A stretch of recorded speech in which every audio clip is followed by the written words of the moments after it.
เอาเลยเนาะทุกคนสำหรับคลิปนี้นะพอยก็อยากจะมาแชร์ความรู้ประสบการณ์เกี่ยวกับการตั้งเสาเอกบ้านอยู่เมืองลาวเฮาเฮ็ดกันจังไดเนาะกะเกียมอีหยังแน่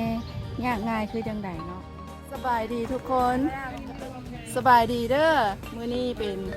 มื้อตั้งเสาเอกบ้านของเฮาเองเนาะอันนี้คือน้องสาวเด้อหัวหน้าบริษัท SP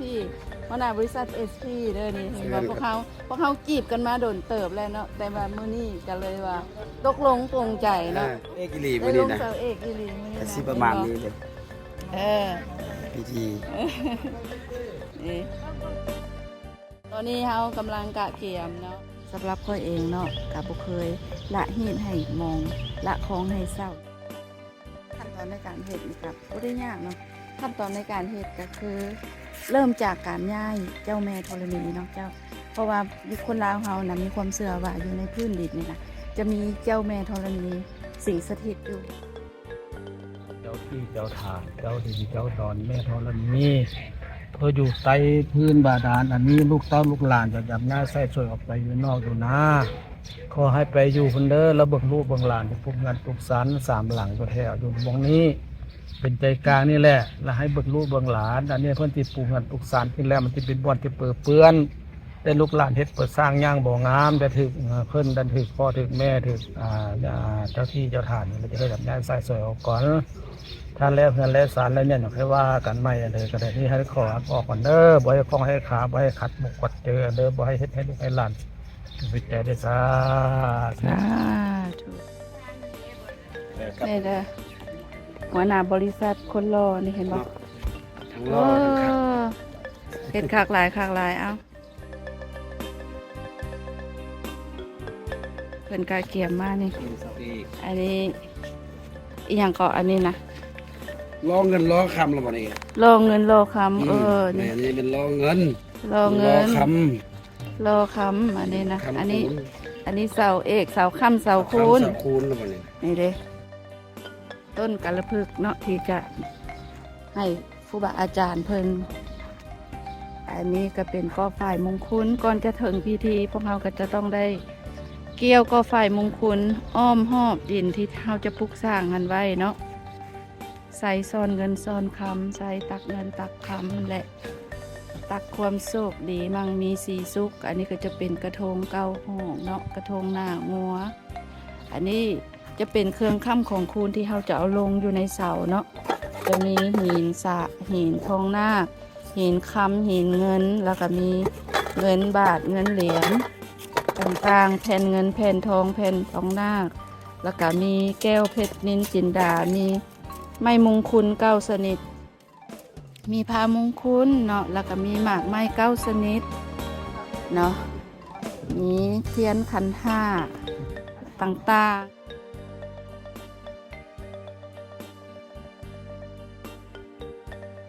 เมืองลาวเขา สร้างบ้านสร้างเฮือนน่ะนะได้เลือกมือเลือกวันได้เลือกเดือนเลือกปีบางคนเนาะแต่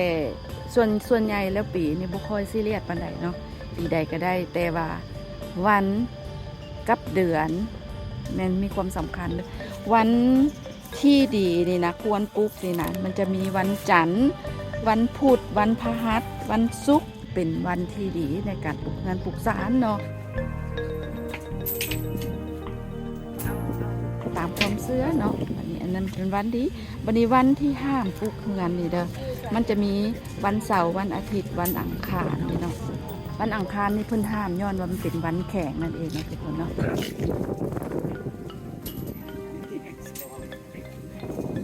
เดือนที่ดีในการปลูกเฮือนนี่นะมันก็จะมีเดือน6เดือน9เดือน12เดือน1เดือน2เดือน4เนาะนั่นคือเป็นเดือนที่ดีวันนี้นอกจากเดือนที่ดีแล้วยังมีเดือนที่ห้ามปลูกเฮือนอีกเป็นเด็ดขาดเนาะอันนี้มันคือเดือนที่เว้านี่มันคือเป็นเดือนลาวเด้อทุกคนเด้อบ่ให้เข้าใจว่าเป็นเดือนนั้นนะสากลได้นี่ก็คือเดือนลาวสำหรับเดือนที่ห้ามปลูกเฮือนเนาะตามตำราลาวนะก็จะมีเดือน5เดือน7เดือน8เดือน10เดือน11แล้วก็เดือน3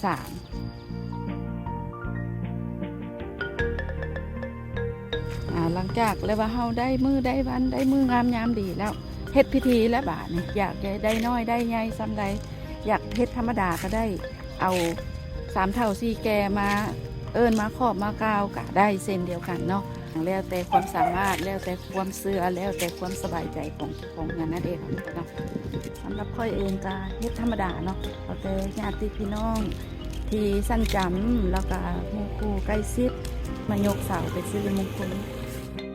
นังเตสิวิตังยาวานิพานังสรนังกัสสามิตติยามปิสังฆังอายุวันนังเตสิวิตังยาวานิพานังสรนังกัสสา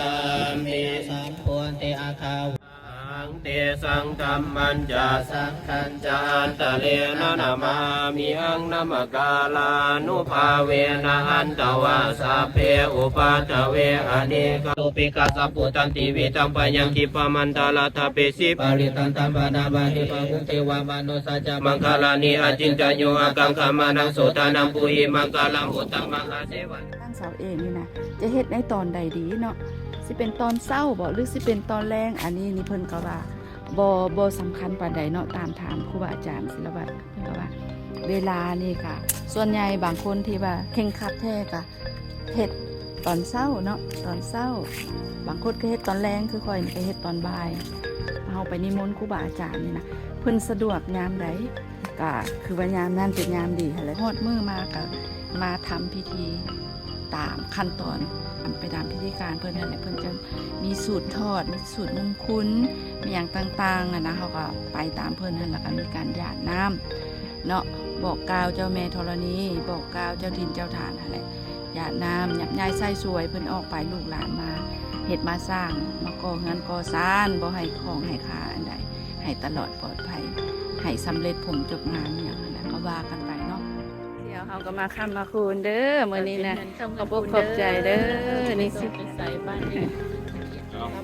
ค้ำคูณเด้อ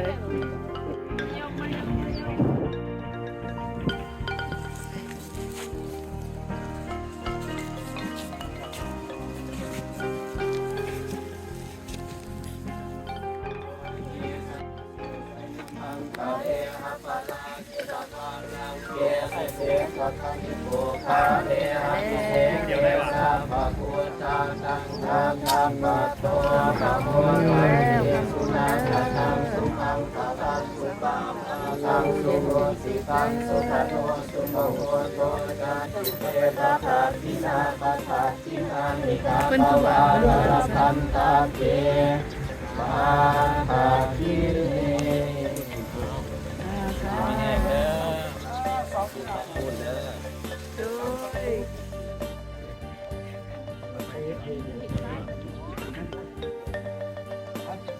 ครับ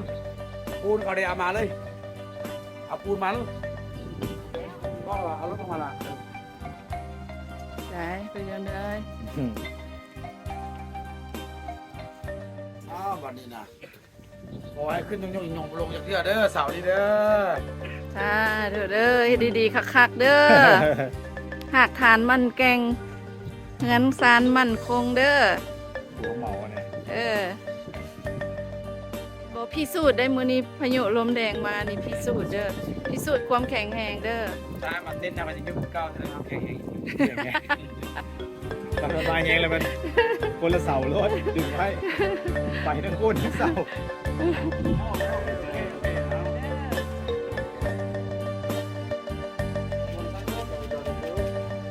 ใส่หัวให้มันหักมันเทหัวให้มันมีอย่างนี้ไปยุ่งพระเจ้ามาผมก็มันเป็นยัง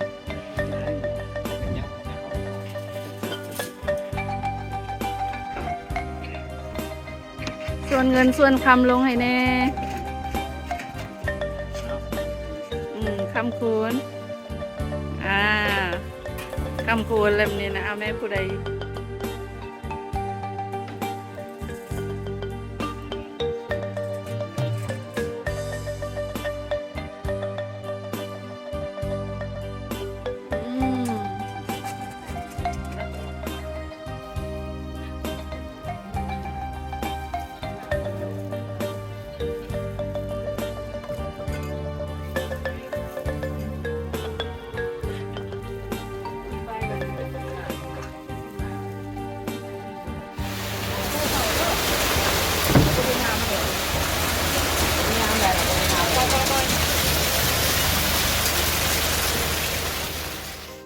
เอกเนาะตอนนี้ค่อยกำลัง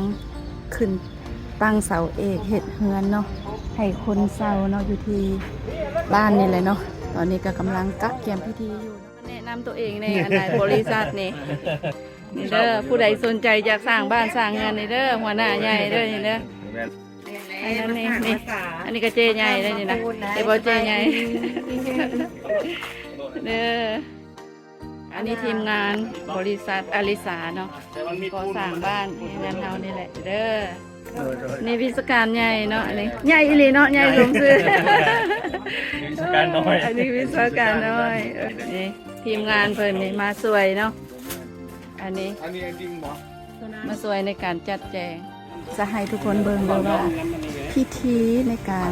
ขึ้นเสาเอกเนาะอยู่เมืองลาวเฮามีอีหยังแหน่มีส่วนประกอบหยังแหน่เนาะเดี๋ยวพวกเฮาไปเบิ่งนํกันเนาะ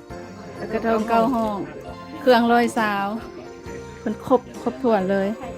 อันนั้นกระทงหน้างอนเครื่องมักไม้มักดอกนี่ครบเลยการตั้งเสาเอกก็จะมีเนาะอันนี้คือไซเนาะไซซ่อนเงินซ่อนคำไซตักเงินตักคำแหละตักความโชคดีมั่งมีสีสุขอันนี้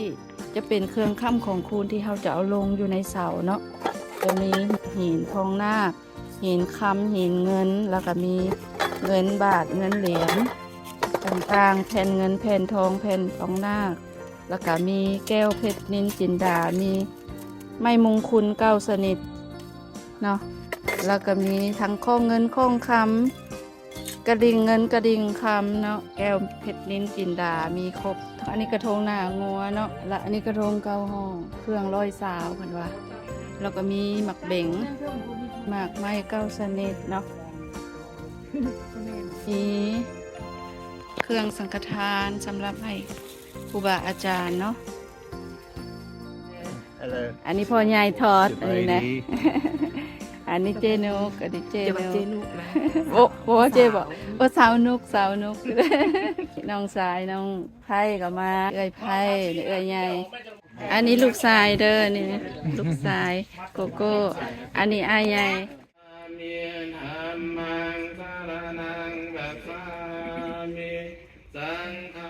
มวนตันสัพพะคะวะโตอะระหะโตสัมมาสัมพุทธัสสะนะโมตัสสะภะคะวะโตอะระหะโตสัมมาสัมพุทธัสสะนะโมตัสสัพพะสัตตาหิตตาญะตังตาวังคันหาหิเทวเตปาริวเสลาสัทันเดอามานุเสหิปาวะเกปัญญเกนะเกวิเสปุเตอาการะมาลานีนาวติญกานังอติปติมหาลาสายสัสสิโสปุตตปิตัสสะภาโวอิตานาภาวะฟลายิธิมันโตสุนาหิสัตตุกะภาสยังปุนาเรติอิตอนนี้เพิ่นสูตรแล้วเพิ่นก็จะเอากระทงออกเนาะเอาไปน้ำเอาเนี่ยไปน้ำเอาเนาะตัวนี้ละตัวนี้มันกินเหมือนผู้รู้นั่งบ่ตัวนี้ก็ผู้ใหญ่กินพุ่งนะไปเอาไปสิจ้าเจดินนี่แหละเจดินนี่ไปใส่หนังเงินแต่ว่าเกี่ยวบนตีพังก่อนนะตีพังนี่ไปเกี่ยวบนของหน้าหมดเกี่ยวบอลใดบ่ฮู้ได้หั่น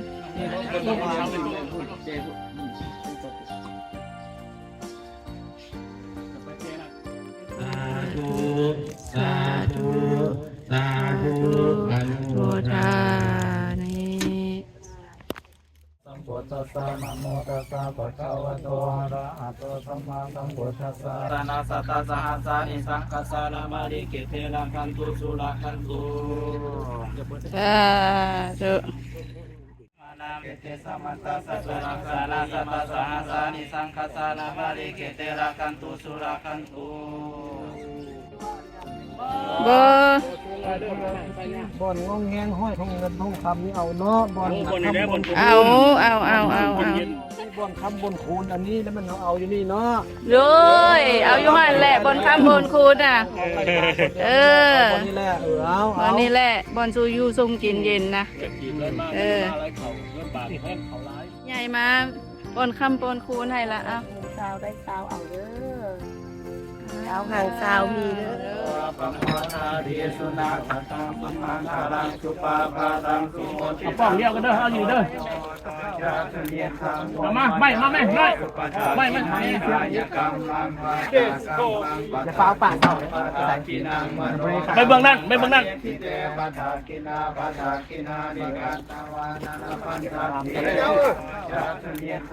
มาไม่เลย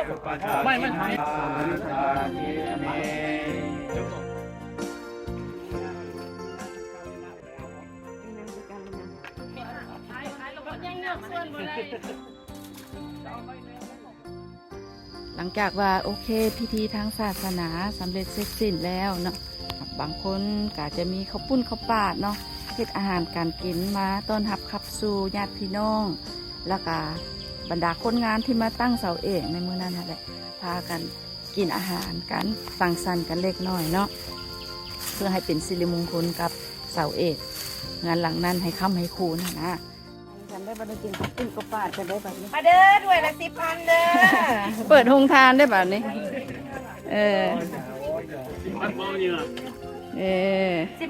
พิเศษแต่เลือดมัน เอ้า ตอนเฮาตักให้เพิ่นไผสิเอาก่อนเนาะ ตักไปเลิศไทยสิแหกมาพุ่นละให้หัวหน้าบริษัทใหญ่เพิ่นแหกมาน บ่ได้ผู้ใดต้องเอาเป็นหมอน้องว่าว้าวอ้าวมาเสิร์ฟเด้อ อืม